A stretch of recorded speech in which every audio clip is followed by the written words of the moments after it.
lakas na payong. At ang payong na ito ay dapat nating pag-iingatan sa pag-abot ng ating tagumpay. At dahil dito, bilang aking alaala sa lahat ng sipagtapos, may handog po akong tigigisang payong sa inyong mga anak.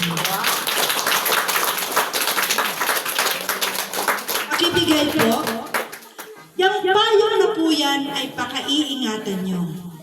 Na sa tuwing ninyong makikita at sa tuwing ninyo niyang gagamitin, ito ay magsilbing alaala sa inyo na sa araw na ito ay nakausap nyo o nakaharap ninyo si Dr. Elvira B. Catanay. Hinihingan po ako ni Sir Danny kung paano daw ako i-introduce.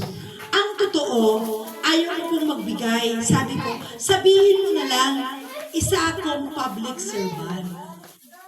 Public servant. Pero mapilit, binigyan ko pa rin. Sabi ko, bahala ka na. Pero sa kabila po niyan, marami po diyang nakakubli na pwede pong magbigay ng inspirasyon sa ating lahat. Magtataka kayo, tinanggap ko ito, di ba? Pero sabi ko nga sa inyo, dahil sa aking misyon. Ang misyon ko po ay abutin ang lahat ng mga komunidad na katulad ninyo. Pumupunta rin